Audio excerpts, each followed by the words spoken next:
Oke, assalamualaikum warahmatullahi wabarakatuh. Pada video kali ini insya Allah kita akan membahas tentang bagaimana nih korelasinya filologi antara di zaman dulu dengan di zaman sekarang. Apakah kita tahu nih ya, apakah filologi ini bermanfaat di zaman sekarang? Atau justru filologi ini kita anggap sebagai ilmu yang kuno gitu ya, dan tidak sama sekali ya bisa menyertakan kemodernan di zaman sekarang? Atau justru sebaliknya, apakah filologi ini benar-benar bisa membantu kita nih dalam kita meneraba gitu ya, dan juga meneraba masa depan? Maka disinilah jawabannya kita akan temukan, apakah filologi ini itu sangat amat berperan di zaman kita atau tidak. Temukan jawabannya di sini. Oke, teman-teman sekalian, apa kita tahu nih apa arti dari filologi itu?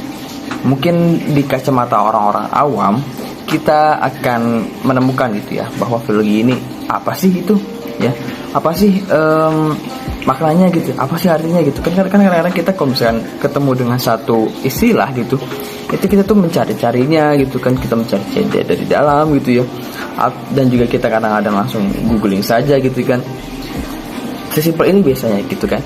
Tapi di mata orang-orang awam sekarang gitu ya, orang-orang biasanya tidak mengenal secara langsung jika tidak menelisik terlebih dahulu, dan jika tidak mencarinya terlebih dahulu. Maka menurut kita nih, kacamata orang-orang awam gitu ya filologi itu dianggap sebagai ya ilmu-ilmu biasa saja gitu ya. Tapi padahal apakah kita tahu filologi itu? Ringkasnya teman-teman semua, filologi itu adalah sebuah ilmu ya yang mempelajari tentang teks. Nah, teks ini berasal dari mana gitu kan? Apakah teks itu berasal dari ya buku-buku yang bisa kita jumpai di toko-toko buku biasa gitu kan?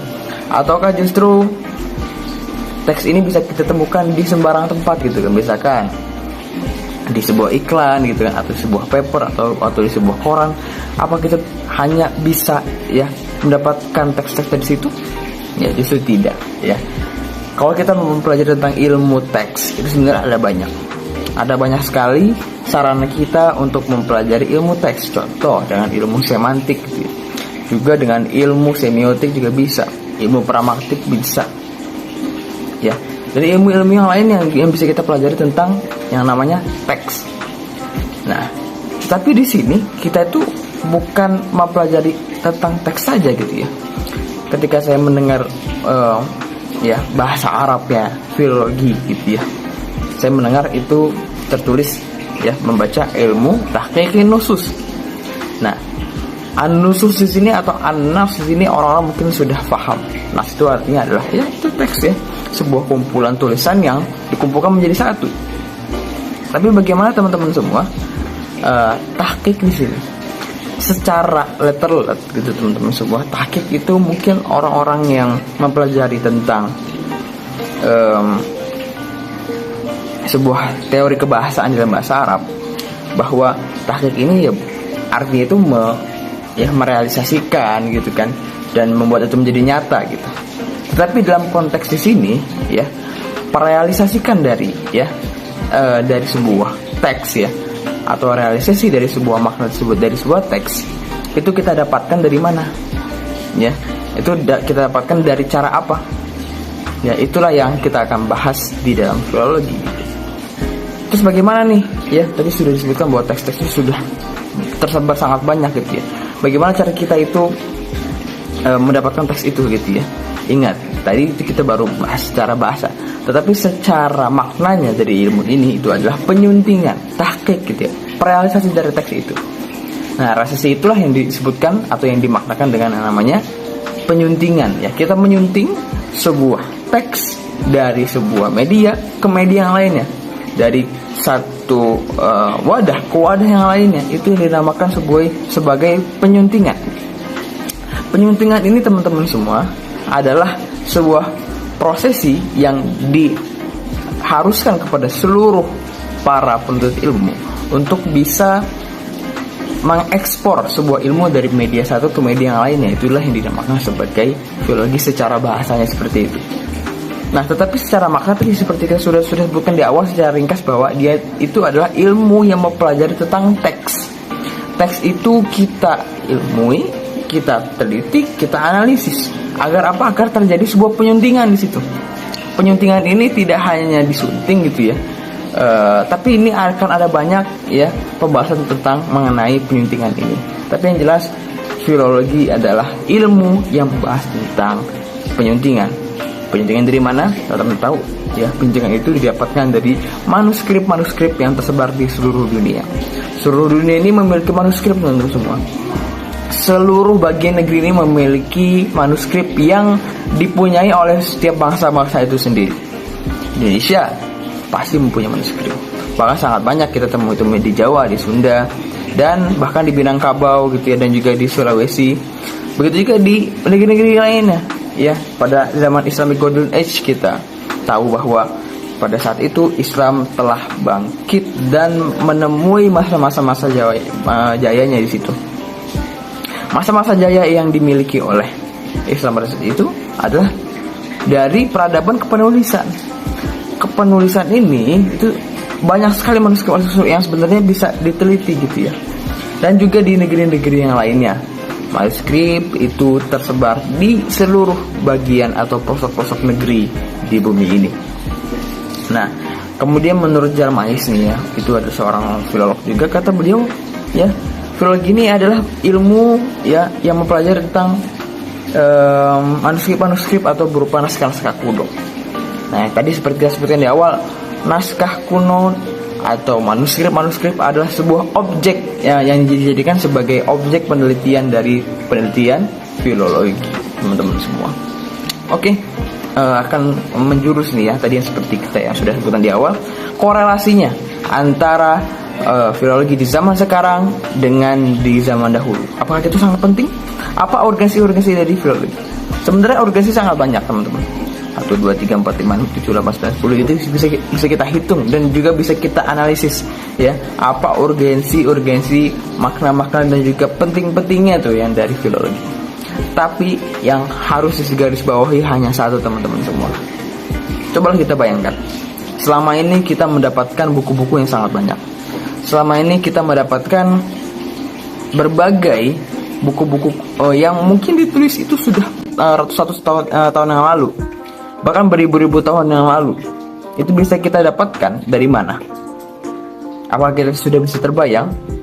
Kita bisa membaca bukunya Aristoteles, kita bisa membaca bukunya Plato, kita bisa membaca bukunya filsuf dari Yunani, yang mana mereka itu ada sebelum tahun Masehi itu ada. Atau jauh-jauh kita bisa mendapatkan sebuah kitab-kitab gitu ya, kitab-kitab hadis kah atau kitab-kitab fikih kah yang ditulis oleh ulama-ulama terdahulu. Ketika ulama-ulama ini menulis gitu kan, apakah mereka itu hanya menulis satu rangkap saja, satu bundel saja? Pasti ada yang meneruskan, sehingga kita bisa mendapatkan serta menikmati isi-isi yang ada pada buku-buku beliau, kitab-kitab beliau. Semua buku-buku itu bisa sampai kepada kita. Bagaimana caranya? Ya, apa kita sudah terpikirkan? Ya, sesuai dengan jawabannya di video ini, bahwa jawabannya adalah dengan filologi, teman-teman semua. Filologi adalah kunci dari itu semua. Kita bisa membaca kitab Sahih Bukhari, Sahih Muslim, ataupun kitabnya Al-Musnad gitu ya. Kemudian dengan yang sudah terkenal mungkin juga ada Ihya Ulumuddin. Bagaimana kita bisa membaca buku-buku mereka semua? Contoh, misalnya kita membaca bukunya Al-Ghazali. Bagaimana cara kita nih bisa membaca buku beliau, bisa menikmati di zaman sekarang, dan juga bisa menikmati dengan buku yang berkualitas sangat bagus. Bahkan kita bisa mendapatkannya gratis di internet. Bagaimana caranya? Wah, itu adalah dengan filologi. Jika kita mungkin ya ada buku-buku kuno, ya kuno di sini dalam kata bahwa penulisnya adalah penulis orang-orang kuno, bukan buku-buku yang sudah lama. Penulisnya adalah penulis orang kuno, pasti di situ ada tulisan ya, entah di covernya kah atau entah di setelah cover ya, kita bisa buka-buka halaman selanjutnya. Pasti di situ ada bacaan penyunting oleh gitu ya. Itu kalau misalkan penulisnya adalah orang-orang dahulu. Ya, kalau misalkan orang-orang zaman sekarang sih ya jarang gitu ya. Bahkan ngapain juga gitu kan, masa penulis ada penyuntingan lagi gitu kan, tidak. Tapi di buku-buku yang ditulis oleh orang-orang di zaman dahulu atau orang-orang lampau biasanya tertulis ada penyunting oleh, ya, atau juga ada penerjemahnya dulu. Kalau misalkan di situ ada transliterasi antara misalkan ke bahasa Arab dengan ke bahasa Indonesia kah, atau misalkan dari bahasa Yunani ke bahasa Arab, itu semua ada transliterasinya memang, ya. Ada penerjemahnya juga, terus juga ada penyuntingan juga di situ, ya. Nah, itulah juga, ya. Kuncinya di situ adalah filologi. Kita tidak mungkin akan mendapatkan satu satu ilmu gitu, ya, jika tidak dengan filologi. Karena kata Profesor Omar Fathur Rahman, kata beliau, filologi is about reading manuscript. Pembacaan naskah itu sangat amat berkaitan dengan filologi. Sangat amat berkaitan dengan yang namanya filologi. Ya, jika filologi itu tidak dengan bacaan gitu, ya, maka tidak ada filologi gitu, ya. Tapi yang jelas adalah hubungan, ya, antara filologi, ya, dengan sekarang itu tadi adalah is about reading manuscript. Ya, manuskrip ini dibaca entah dari teksnya kah atau entah dari konteksnya. Teksnya itu yang dijaga keasliannya dari fisik-fisiknya, ya, yang dibawa sampai sekarang gitu kan, atau dengan konteksnya yang dari isinya. Isinya itu dipendamkan dalam hati-hati para masing-masing penuntut ilmu gitu, ya. Itulah yang dinamakan tadi, ya, kata Profesor Rahman, is about reading manuscript. Ya, jadi itulah jika kita misalkan tanya pada diri kita, apakah yang terjadi jika filologi itu tidak ada? Maka jawabannya adalah sangat simpel. Kita tidak akan menikmati yang namanya Sahih Bukhari kah, Sahih Muslim, ya, Ulumuddin, atau kitab fikih akbarnya Imam Syafi'i Al-Um.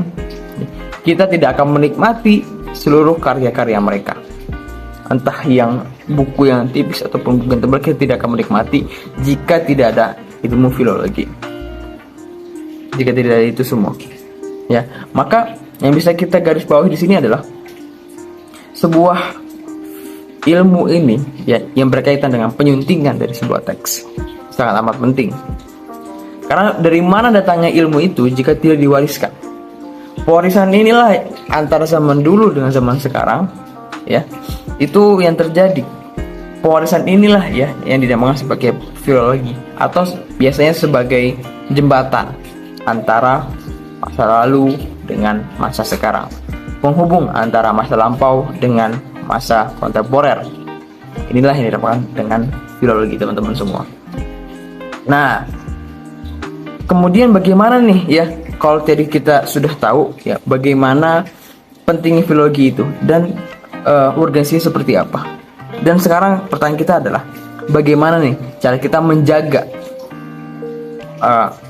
ilmu-ilmu, ya, dan juga sebuah teks tadi yang sudah kita jaga itu dari zaman dulu kepada zaman sekarang. Maka jawabannya, kalau kata Profesor Oman, itu ada dua. Yang pertama, kita menjaga fisik teksnya, alias buku-bukunya, ya. Dan juga yang mungkin yang selanjutnya itu adalah kita menjaga konteksnya, konteks dari bukunya itu sendiri, isinya dari buku itu sendiri, ya. Orang-orang yang mempelajari tentang isi buku itu sudah sangat amat banyak, bahkan tersebar. Tapi yang menjaga sebuah bukunya itu sangat amat jarang, ya. Mungkin kalau kita mendapatkan ilmu dari kuping ke kuping itu tidak akan terjaga keasliannya. Tapi kalau kita mempelajari sebuah ilmu yang dipelajari dari sebuah buku dan kemudian diekspor ilmunya dari buku kepada kepala dan kepala lainnya, itu akan sangat amat terjaga keautentikannya. Keutuhan ilmunya sangat amat kita nikmati di zaman sekarang. Maka muncul nih pertanyaan selanjutnya nih, apakah anak-anak sekarang itu perlu tahu yang namanya filologi itu? Ya, tadi seperti kita telah bahas, filologi adalah penghubung dari masa lalu kepada masa sekarang, ya. Tapi jika tidak pernah disambut dengan baik filologi itu di zaman sekarang, maka jawabannya adalah justru kita balas lagi kepada mereka, ya, bahwa justru kalian mendapatkan ilmu-ilmu yang kalian nikmati sekarang itu dengan apa jika tidak dengan filologi? Ya, maka ekspor dari masa lalu kepada masa sekarang itu adalah sangat penting. Dengan apa? Dengan yang namanya filologi. Maka kesimpulannya dari awal sampai dengan sekarang adalah kita harus tahu ya bahwa warisan yang ada pada nenek moyang manusia itu sangat amat banyak. Salah satunya adalah ilmu yang dihasilkan dari sebuah tulisan yang ditulis pada sebuah kertas atau teks. Menurut Sudarsono, ya teman-teman semua, naskah kuno ini adalah salah satu warisan ya bangsa, sebuah warisan dari sebuah bangsa atau dan di antara pemikiran-pemikiran itu juga ya, dan juga pengetahuan serta adat istiadat yang berlaku pada sebuah masyarakat. Ya, dia adalah warisan dari sebuah pemikiran, pengetahuan, dan juga adat istiadat yang ada pada suatu masyarakat. Maka suatu kekayaan ini harus kita jaga dengan seluruh harkat dan martabat sebagai seorang manusia. Itu saja. Syukran. Assalamualaikum warahmatullahi wabarakatuh.